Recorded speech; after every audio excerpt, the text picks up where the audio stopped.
Russia's invasion of Ukraine has to go down as the most catastrophic failed attempt to take over another country in modern military history, and that failure is only getting worse.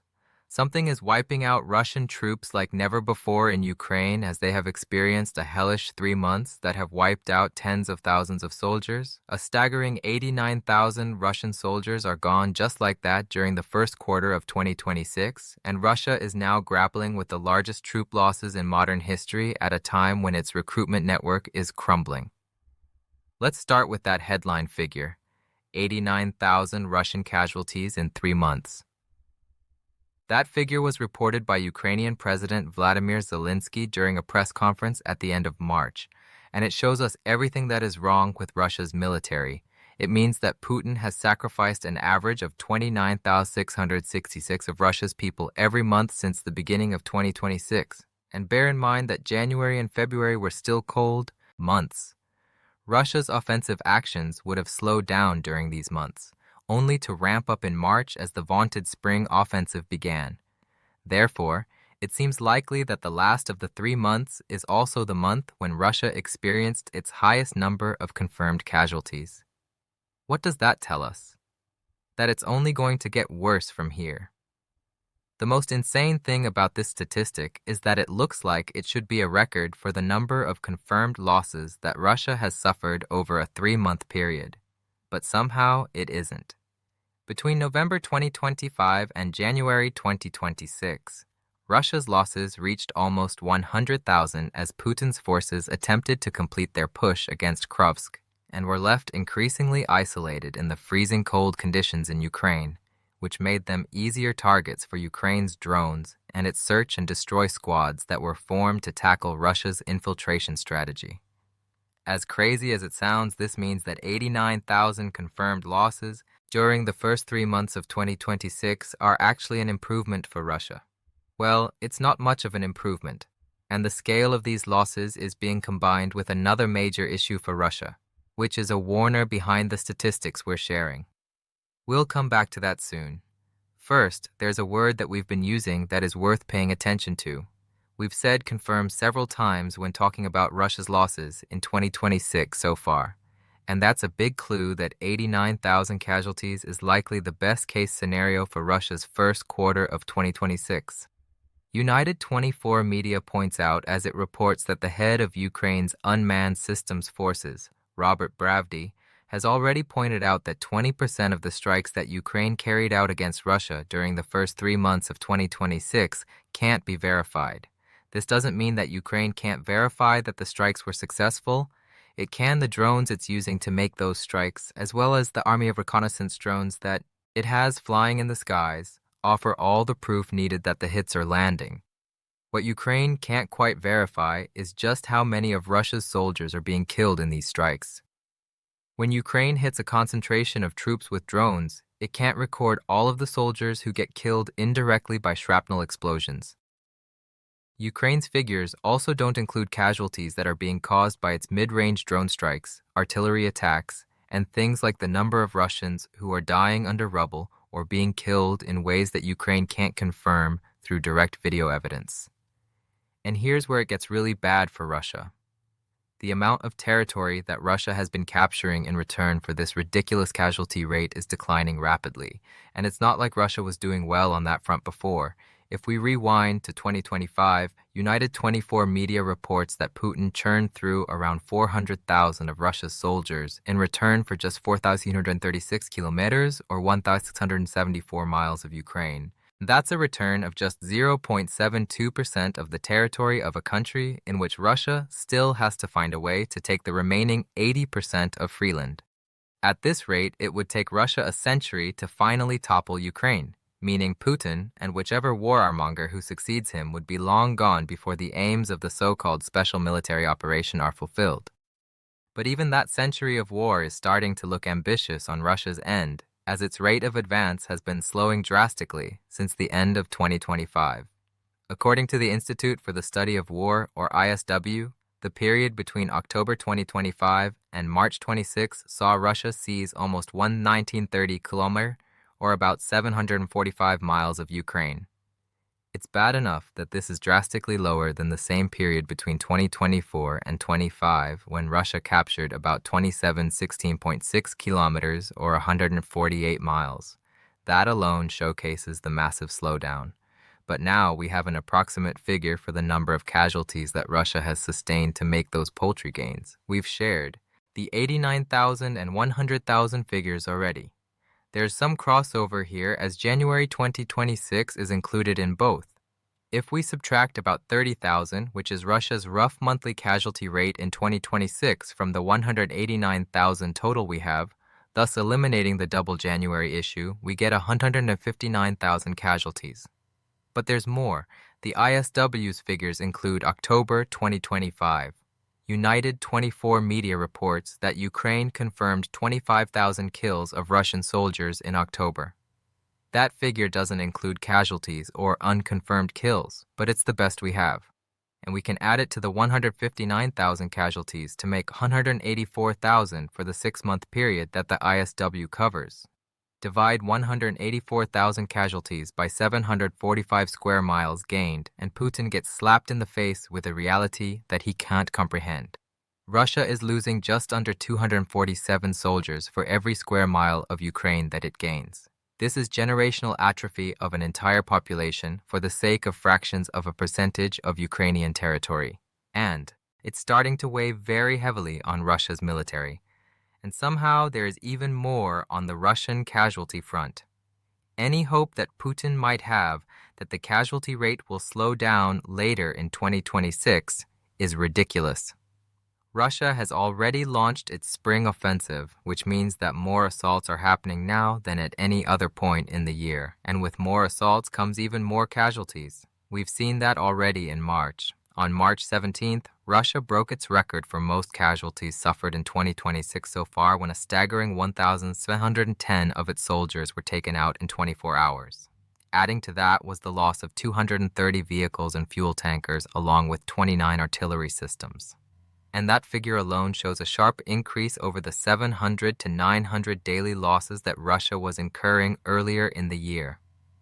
If you want a little more context, then Russia is now losing more soldiers every 2 days than the US lost during its entire war in Afghanistan.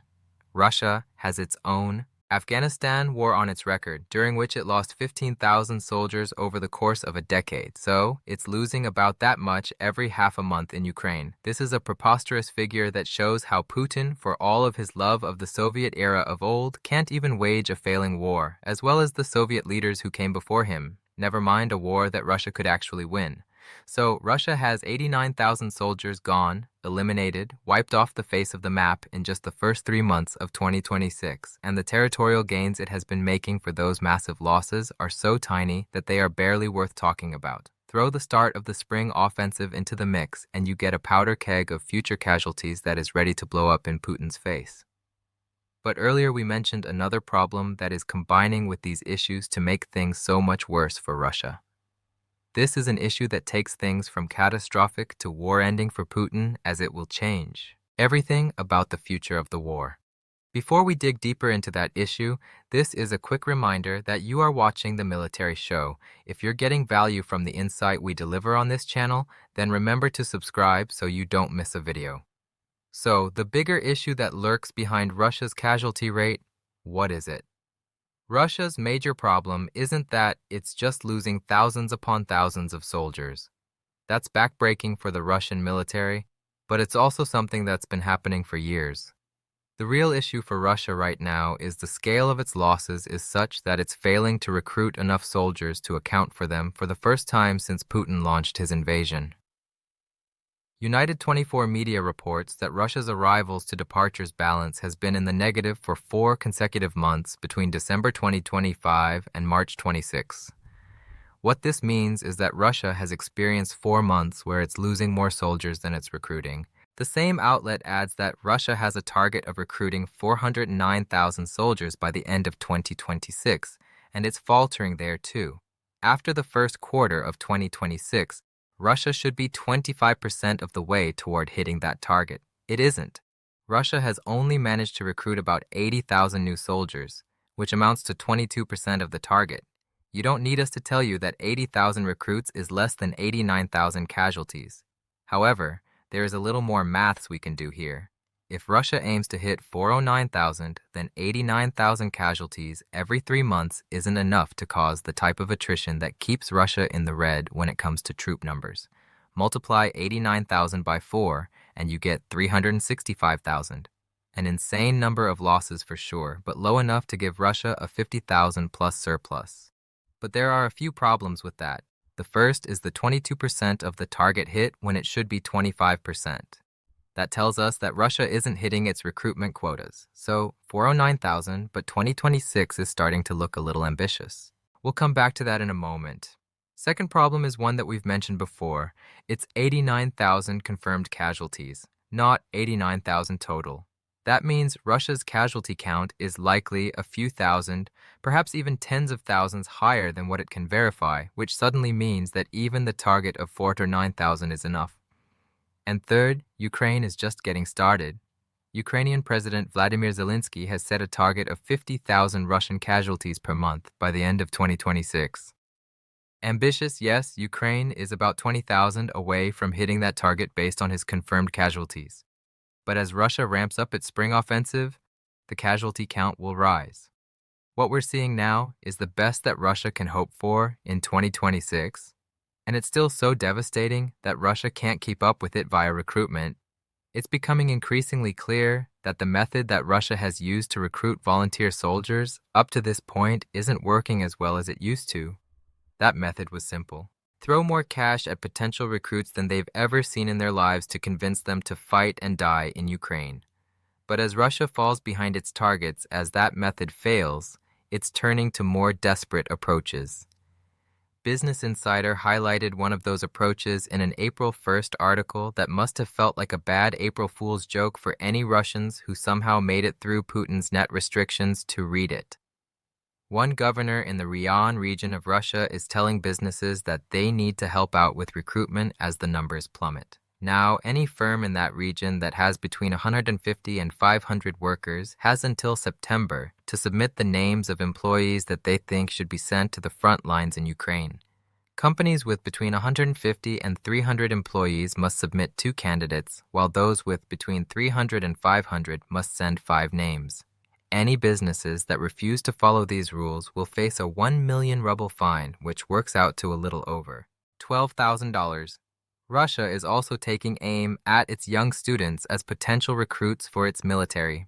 Also, in an April 1st report, The Times says that Valery Falov, who is Russia's education and science minister, has ordered Russia's universities to convince 2% of their students to sign up for the military. If the orders are carried out successfully, this would lead to an influx of 44,000 new soldiers, or 76,000 if Russia includes colleges alongside universities. This is stealth conscription at its most desperate. And it's not exactly very smart, is it, Putin? Russia is a country that is already dealing with a massive labor crisis brought on in part by the demands that the Kremlin has placed on the Russian people since Putin invaded Ukraine.